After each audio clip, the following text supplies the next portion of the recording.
Ke berita selanjutnya, Carlos dan pemirsa, ribuan ton beras impor asal Vietnam sudah masuk ke beberapa pelabuhan di Indonesia, termasuk di Tanjung Priok, Jakarta. Pemerintah mengklaim keberadaan beras impor ini saat ini hanya akan disalurkan saat pasokan di pasar berkurang saja. Dan kita simak informasi selengkapnya.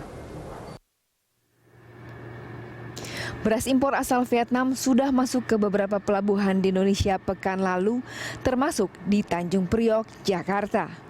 Pemerintah mengklaim beras impor yang sudah ada di tanah air saat ini hanya akan didistribusikan pada masyarakat jika benar-benar dibutuhkan. Menurut Menteri Pertanian Amran Sulaiman, beras impor Vietnam hanya sebagai cadangan beras pemerintah saat kondisi darurat. Amran optimistis, cadangan beras 1,4 juta ton yang ada saat ini akan bertahan sampai akhir tahun. Jadi ilustrasinya begini, ini adalah cadangan beras nasional. Kalau yang namanya cadangan, ibaratkan pemain sepak bola, kalau pemain inti tidak cedera, ini baru kami tiba dari Aceh. Kita sudah mulai tanam. Kalau pemain inti tidak cedera, untuk apa kita turunkan pemain cadangan? Amran menambahkan, berkat kerjasama dengan semua pihak, selama 1 tahun pemerintahan Jokowi JK, pemerintah tidak mengimpor beras. Namun, karena kekhawatiran atas dampak El Nino, pemerintah mengeluarkan opsi cadangan beras melalui impor.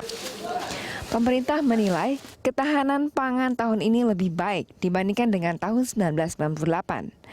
Saat El Nino 1998, pemerintah memutuskan impor beras 7,1 juta ton. Menurut Amran, jika tidak ada El Nino, Indonesia berpeluang menjadi pengekspor beras. Data Kementerian Pertanian dan Badan Pusat Statistik menunjukkan sepanjang 2014, pemerintah mengimpor beras sebanyak 815.307 ton. Sementara, ekspor beras sepanjang tahun itu besarnya 3.026 ton. Sementara itu, hingga Agustus 2015, Indonesia justru mengekspor 1.215 ton beras. Sedangkan masih di periode yang sama, pemerintah tidak mengimpor beras. Tim Liputan, Berita 1.